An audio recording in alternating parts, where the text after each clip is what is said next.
Hello everyone, welcome back to the channel. So as you all know, this channel is dedicated to all the UGC NET English literature preparation. So in today's video, as the exam is nearing, we are going to dive deep into one of the most important concepts, that is narrative techniques. And these techniques, they not only shape the way the stories are told, but they also often appear in questions directly or indirectly in the exam. So let's understand them with examples and explanations so that in the exam it is going to be a very great help for all of you.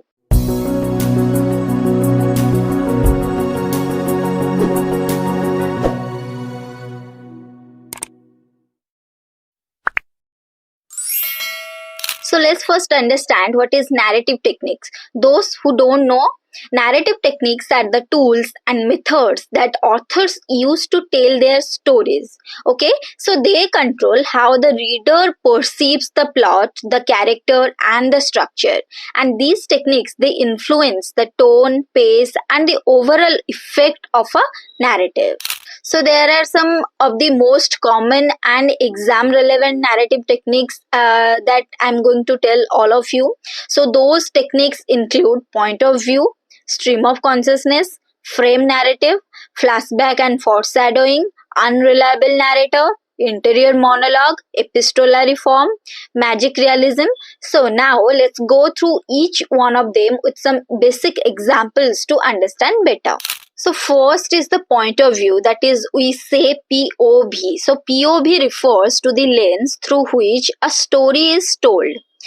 So if we talk about the first person who uses I and gives a personal touch, like in Jane Eyre, where if anyone of you have read Jane Eyre's any stories, any novels, you must have known that she uses the first person, that is I, to give a personal touch to her stories. Okay, the second person uses you, which is very rare in our literature, but it's now it's immersive. Okay, and the third person limited focuses on one character's perspective, and the third person omniscient is all knowing. Like in Middlemarch, we'll see that the third person omniscient character is describing the plot. Okay, now let's talk about the most famous narrative techniques, that is stream of consciousness. So this technique mimics the natural flow of thoughts in a character's mind. Like what is going on in a character's mind, this technique mimics that natural flow of thoughts. Writers like James Joyce in Ulysses, Virginia Woolf in Mrs. Dalloway, and William Faulkner in The Sound and the Fury have used it brilliantly. So it's often disjointed and non-linear, just like the real thinking, we can say. So this is the stream of consciousness technique. Now comes frame narrative. So frame narrative is a story within a story, and that's what we call a frame narrative. Examples include the Canterbury Tales, where pilgrims tell stories to each other, or we can say Mary Shelley's Frankenstein, where Walton writes letters about Victor's stories. So frame narrative is a story that is within the story. And so if you want to take the basic example, you can take the example of the Canterbury Tales, and you will understand what about frame narrative I'm talking about. Okay, now comes flashback.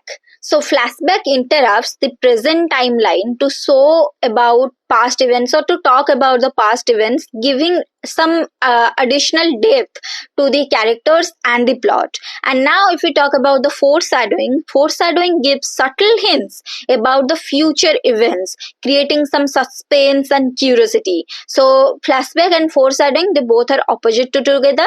So if the flashback talks about by interrupting the present scenario, it talks about the past section.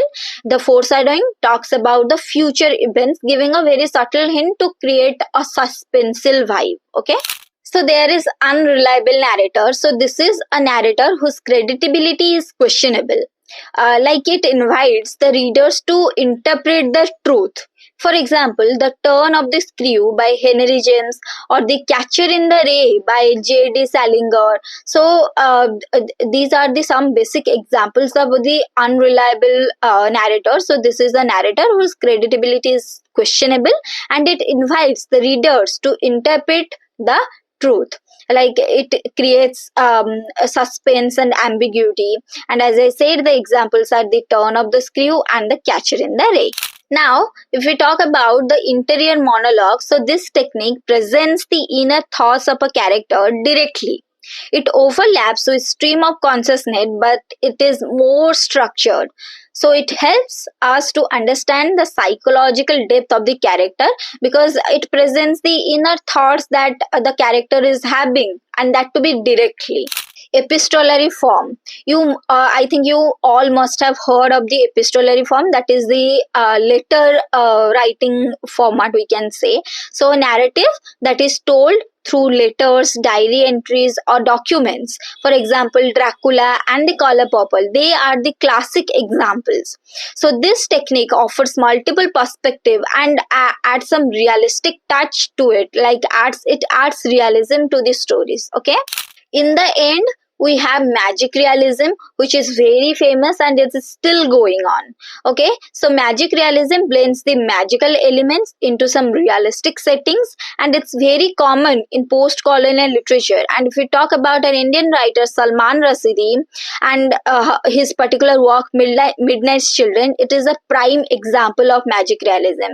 So magical elements blended with the realistic touch of realism, and it is very popular in post-colonial literature. And one of the most famous example is Midnight's Children by Salman Rushdie. So before ending the video, I would like to add one more thing, that here is how you can ace these narrative techniques in your English literature exam. So you should focus on identifying them in previous year questions. Always try to back your answers with examples and understand how each technique affects the storytelling. So if this video helped you, then don't forget to like, share and subscribe for more UGC NET content, and drop your questions if you have any, or topic request if you have any, in the comment section. I'll definitely try to make a video on them or to answer your question.